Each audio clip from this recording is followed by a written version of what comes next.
इस वक्त हम मौजूद हैं देवास विधानसभा की लगातार तीसरी बार भाजपा के उम्मीदवार और लगातार 2 बार से देवास की विधायक रही गायत्री अजय पवार के साथ। चूंकि देवास राजघराना पिछला कई सदियों से इस शहर पे राज कर रहा है और पिछले कई दशकों से विधानसभा में भी देवास राजघराने का प्रतिनिधित्व रहा है। बहुत बहुत स्वागत है आपका वाकिफ खबर पे। धन्यवाद। सबसे पहला सवाल हमारा यह है कि जिस तरह से देवास को लेकर हम देख रहे हैं कि चारों तरफ काफ़ी कुछ नज़र आता है, तो क्या कहना चाहेंगे इस बारे में? आपने स्वयं बोला कि देवास में दिख रहा है कि विकास हुआ है, देवास में दिख रहा है कि देवास बेहतर हुआ है, दिख रहा है कि देवास विकसित हुआ है। यही मेरे लिए इनाम है, मेरे लिए आशीर्वाद है, यही मेरे लिए गर्व की बात है। लेकिन इस वक्त हम देख रहे हैं कि जो कांग्रेस के जो कैंडिडेट हैं, पिछले कई दशकों से लोगों ने नहीं देखा कि कोई कैंडिडेट इतना मुखर होकर बोले।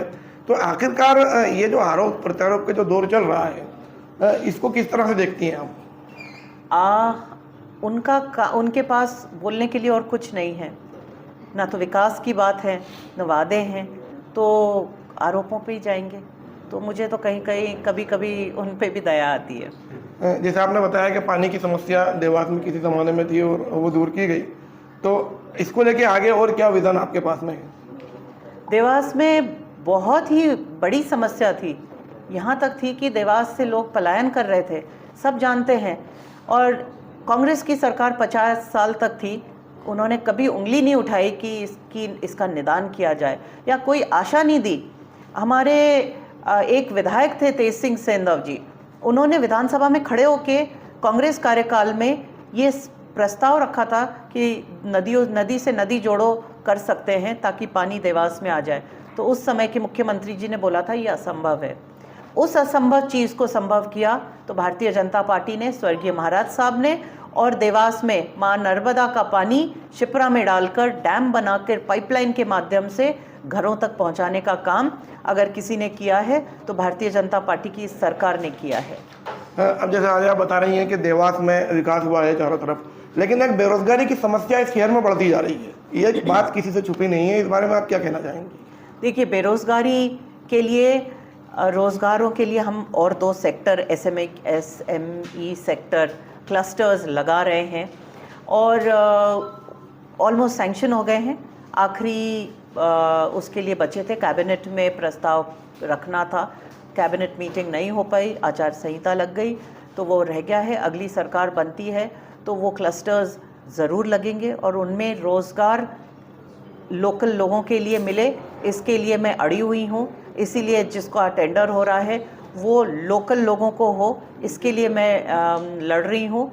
और उसके बाद एक बहुत ही सुंदर योजना कमाओ सीखो योजना है, जिसके तहत हम युवाओं को सिखा रहे हैं कि कैसे उनके जो स्किल्स हैं, जो चीज़ों में वो माहिर हैं, कोई बच्चा कंप्यूटर में अच्छा होता है, कोई मैकेनिक अच्छा होता है, कोई कारपेंटरी में अच्छा होता है, कोई बेटी ब्यूटी पार्लर करना चाहती है तो कोई स्टिचिंग करना चाहती है, कोई शायद हो सकता है पुलिस में भर्ती होना चाहती है। जैसे जिसका स्किल है उस स्किल का डेवलपमेंट करके हम उनको अपने आप में स्वावलंबी और आत्मनिर्भर होना भी सिखा रहे हैं कि किसी के ऊपर डिपेंड नहीं होना है कि कोई आपको रोज़गार दे, आप खुद अपना रोज़गार बना सकते हैं, अपने आप क्रिएट कर सकते हैं। हाँ, देखा जा रहा है कि पूरे प्रदेश भर में इस वक्त तो भाजपा के खिलाफ एक एंटी इनकम्बेंसी है, तो क्या देवास में ऐसा कोई भय आपको सताता है कि इसका शिकार देवास विधायक भी हो जाए? देखिए, एंटी इनकम्बेंसी हम लोग क्रिएट करते हैं बोल के, पर जनता आज की देखती है कि कौन काम कर रहा है, कौन हमारे लिए बेहतर विधायक है, कौन सी सरकार हमारे लिए बेहतर है, जनता तय करती है। एंटी इनकम्बेंसी 20 साल से भारतीय जनता पार्टी को नहीं हुई, तो अभी क्यों हम चिंता करें? बिल्कुल चिंता नहीं है मुझे मेरे काम पर भरोसा है, काम किया है, काम दिख रहा है, जनता ने देखा है, जनता मुझे जानती है। एंटी इनकम्बेंसी का कोई खतरा मुझे तो महसूस नहीं होता है। एक महत्वपूर्ण सवाल कि देवास शहर में काफ़ी अल्पसंख्यक मतदाता है, खासतौर पर मुस्लिम मतदाता, और ये माना जाता है कि वो पहले के परंपरागत वोटर रहे हैं, और इसे लेकर कांग्रेस की एक नीति हम देख रहे हैं कि जैसे अभी पार्षद चुनाव में भी उन्होंने ये मान लिया था कि हमें ये वोट नहीं मिलेंगे। और इस बार के जो विधायक के उम्मीदवार हैं कांग्रेस के, वो भी शायद इसी नीति पर चल रहा है कि एक सॉफ्ट हिंदुत्व उनमें देखा जा रहा है। तो इसे आप किस तरह से देखती हैं? देखिए, मेरे विपक्ष के लोग क्या कर रहे हैं वो जाने, उसके ऊपर मैं कोई टिप्पणी नहीं करना चाहती हूँ। मैंने कभी कोई जाति धर्म संप्रदाय को टारगेट नहीं किया है। मैंने वोट की राजनीति कभी नहीं की। मैंने स्वर्गीय महाराज साहब से सीखा है कि राजनीति वोट की नहीं करनी है। हम अगर जनता की सेवा करते हैं तो अपने आप आशीर्वाद मिलता है और अपने आप वोट मिलते हैं।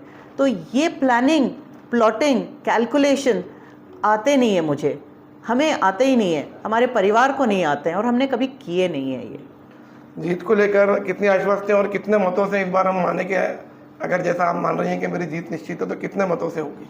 मैंने अब भी बोला था कि मैं कैलकुलेशंस और प्लानिंग बहुत ज़्यादा करती नहीं हूँ। मैं केवल अपने काम पे भरोसा करती हूँ और मुझे मेरी जनता पर भरोसा है और मुझे मेरी माँ चामुंडा पर भरोसा है। इस बार के कांग्रेसी उम्मीदवार को लेकर कुछ ऐसा लगता है कि वो कुछ टक्कर दे पा रहे हैं आपको?